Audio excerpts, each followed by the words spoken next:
Try Before We Die, the whiskey review show where we don't know what we're drinking, but we'll tell you what we're thinking. I'm here with my pal Mal. Mal, good to see you. Good to see you too. Yeah, you doing okay? I am okay. All right, you excited? I am. Anything I should know? Anything happened since I saw you last?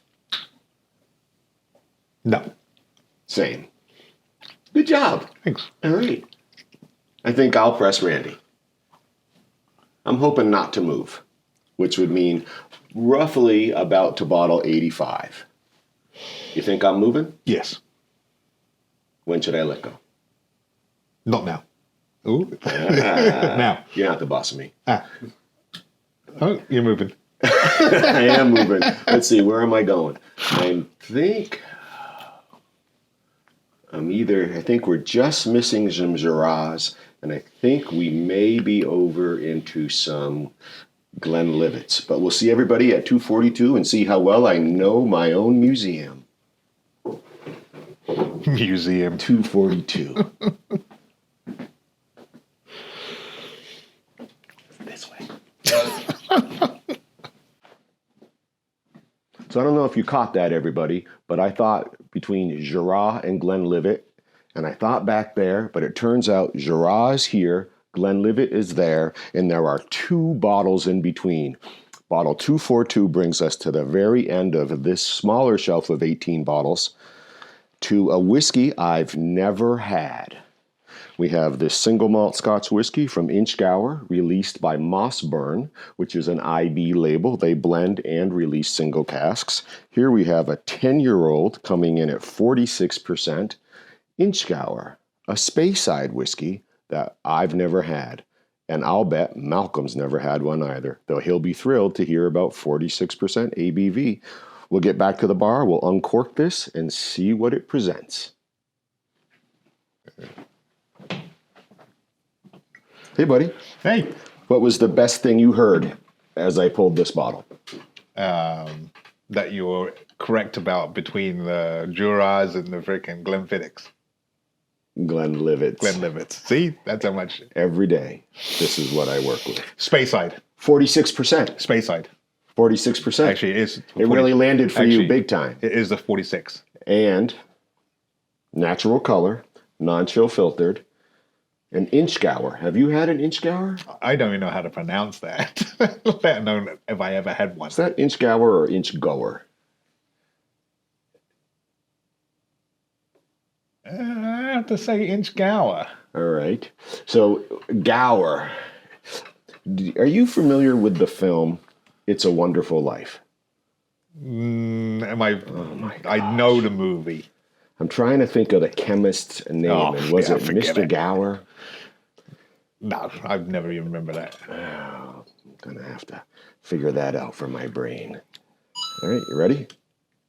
Oh my gosh. Mario's in the house. And I might be right. Look at me, everybody. I'm giving out wings. Oh. Same movie. Yes. Yes. Okay, here we go. All right, that's nice. That was. I think this is a 2007 to 2017 10-year-old. One job. You have one job. I was too busy wondering where Mario went. All right, so when you think Speyside and you think classic Speyside release, where do you go? Not a distiller, a flavor profile. What do you got? Floral. Fragrant. Flagrant. Floral. Floral. Fragrant. Floral. Could you pick a different word? We're gonna go back and forth. Floral. Fragrant. Grassy. Floral. Light. Floral. Sweet. Yes, all those. You got nothing else? No. I took them all? Yes. I took them all. Probably not. Okay. Got anything else? No. Okay. Why is it called Speyside? Why is the region? It's on the river. Spey. Okay, very good. Whew. God. Still wondering. I will end up an actual dentist before my time with Malcolm is done due to all the teeth I have to pull. The thing I'm perhaps most excited about right now, Malcolm, is a whiskey I've never had. Now, I'm sure I've had it in terms of Inchgower. I'm sure makes it into blends on the regular, right? And so I think of the two Inchgowers that are in this bar, I believe they're both IBs. So not even entirely sure if they have a core range of releases, certainly not in New Hampshire. Independent bottling. IB, or independent bottler, Okay. right? Depending upon which action. Oh, all right. This is the independent bottling, but the fellows who did it were the independent bottlers. I gotcha. All right. So Inchgower is the distiller.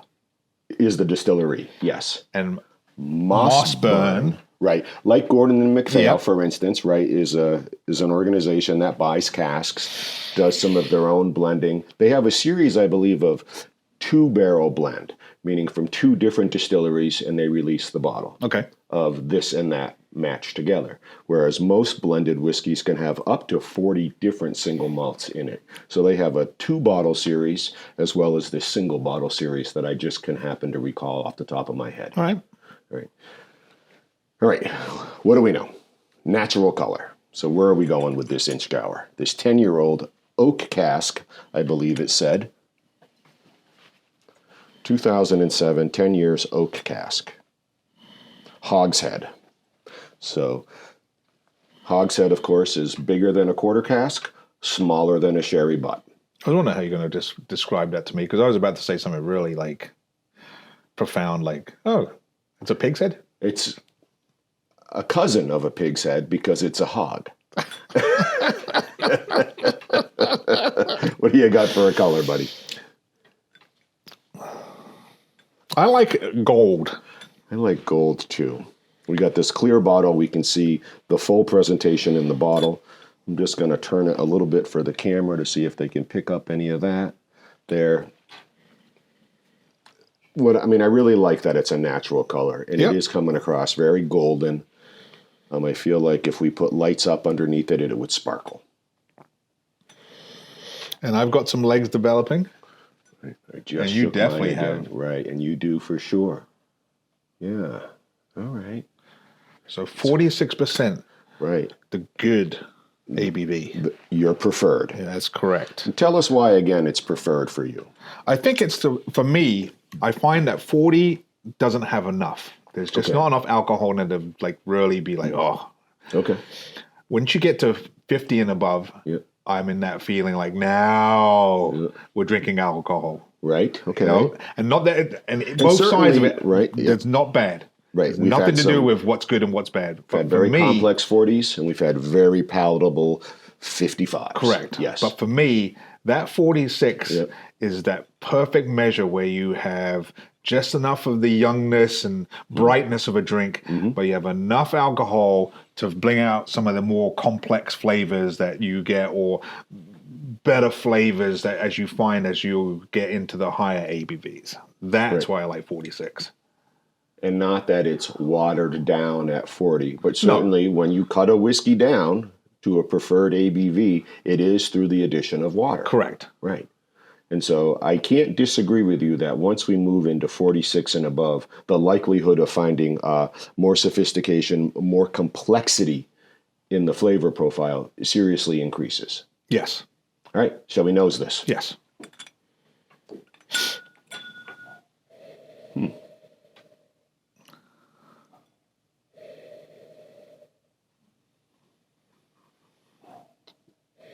Wet grass, hay,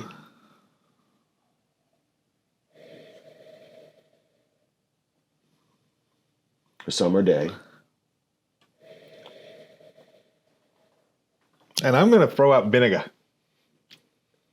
Vinegar, red wine, white, apple cider, balsamic, malt. What do you know about vinegar, Malcolm? I love malt vinegar because that's the best vinegar to put on it. On your chips? Chips. Yes. I don't know that I'm picking up the vinegar. There's something tangy at the back of it. Okay, all right. I can agree with something perhaps astringent or tangy. But for me, I think that wet hay is maybe where I was picking up some of that sharpness. And now I'm smelling more. Yeah, I retract the vinegar. Okay. But there's definitely something at the back there that has like something. There's something there. Yeah. But very much a Speyside. If you shoved it in front of my nose and you said, well, where's this from? I'd go, it's probably a Speyside. Maybe a lowland, but... Yeah, it feels a little too tough for a lowland. It's not as gentle, but it is a gentle. I think we're going to learn a whole lot more about this whiskey immediately when we taste it in terms of does it land classically with Speyside as the nosing is beginning to lead us. It looks like you're ready to just do this. I was ready before you even poured them. All right, to the Inchgower from an independent bottler, Mossburn, 10 years, 2007 to 2017. Cheers. Cheers. Coming in at 46 ABV, our first one.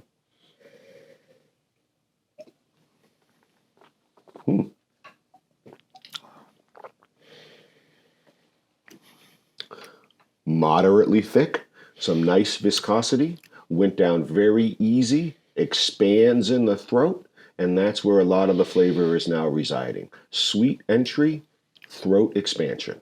What do you got? That's actually a perfect description. Yep. The one thing I will emphasize is how easygoing it is. Right. And again, I think that lends itself to this 46 ABV. It sort of allows the complexity to exist without being overpowered by alcohol. And since the likelihood that, I mean, clearly not a sherry cask, clearly not a wine cask, high likelihood, and nothing but just oak in here. And though that's what it says on the label, sometimes oak cask can also mean bourbon cask. It's all about what they want to advertise and what arrangement they have as an independent bottler with Inchgower. Yeah, that's sweet.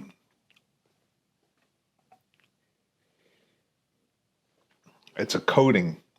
There's a moderate viscosity. It really is a lot more than I was going to give it credit. More than I was expecting too. But it's a really nice sweet coating. Almost like sugar.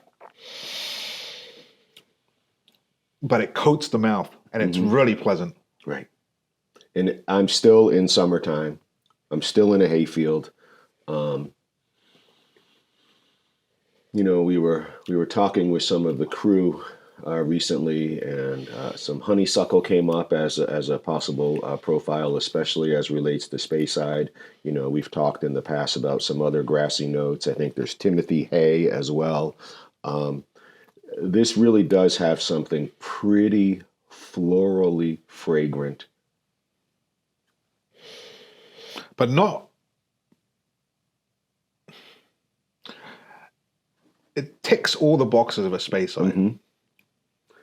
But no one particular box is the dominant box. Correct. Yes. And what I will say with this, there's like a slow burn at the back. It expands in the throat. It really does. Like it's not overpowering, but you definitely feel there's something that 46 is doing something that's it's not letting go. It's not just one and done. Mm-hmm. You have this drink that coats the mouth perfectly, and it's a sweet, pleasant, not overpowering, but just envelops the mouth. And as you take the whole drink back, at the back of it, it's almost like someone lights like a light match, and then it's just warmth, this heat at the back. Have you ever put a match out with your fingers? Yes. Right, so sort of like... Correct. Right. It's not going to ruin your day. It's not going to overwhelm you. It's not going to prevent you from being able to use your digits moving forward that day, unlike, the hot wood stove, right? So this just has that little bit of that attached to it. Now, one of the things I believe about Inchgower, about Mossburn, is I believe they have their own aging warehouses, so they collect the stock from whoever they're purchasing from. My belief, my guess would be, is they're picking it up in barrels already, based upon some sampling they've done, and whether that was a fresh spirit dump into a barrel or this was a 3-year-old they got and then they brought along to do their own magic with. So I'm always curious about that kind of stuff. But I think my first Mossburn release, there are several here in the bar, and without question, my first Inchgower. Yes. Agreed on that one. Right. So where are you drinking this? anytime, anywhere. and I'm being dead serious. Yep. Anytime, anywhere. Yep. This is why I love the Speyside area. Yeah. I find it's always easygoing. You can always enjoy it. There is never a time where I feel like, oh, I'm not going to drink this. Yep. And this drink specifically, because of this coating that you get, this lovely feeling in your mouth. Yep. And then you get that slow burn that we've described, is like a perfect drink. It's right. It encompasses a lot of what Scotch whiskey can offer across the regions, with the exception of the peat. I mean, my drink's gone. Right. Well, you get after it sometimes. Yeah, dude. Sometimes I get after it. Yeah, no doubt. Sometimes you get after But it. it just, this is like what you would say if you, well, now that we've introduced it, that's like a perfect Speyside. In some ways, this feels like a very close relative to a Tamnavulin. Okay. Right? I see where you're going with that. Right. And so oftentimes Tamnavulin will release at 40%, right? Which is also this classic Speyside whiskey that you can really get into. This sort of just turned the volume up on some of that classicity. Yeah, no, this is a wonderful drink. Yes, agreed. Well, our first Inchgower, our first Mossburn, to my belief, ticking all the boxes without one single box being dominant. Correct. Right? Just allowing a Speyside whiskey to exist in our glass this afternoon. Oh, Yeah, this is good. this is good. All right, let's see what they have for us. You're welcome. I was actually going to say, you're welcome. We're probably welcome and fortunate amongst everyone we know. Here's to those that inspire us without even knowing it. Cheers, mate. Cheers, mate. Sorry about that. That was that good. All right. The Inchgower, our first one, really delivered classic Speyside notes across the spectrum. You're like, anytime, anywhere, I'll drink this all day. Yep. That's it. No, I think, again, this is a Speyside. Yep. This is why I drink the drinks. Classic Speyside. Yep. With a bearded man and a British guy.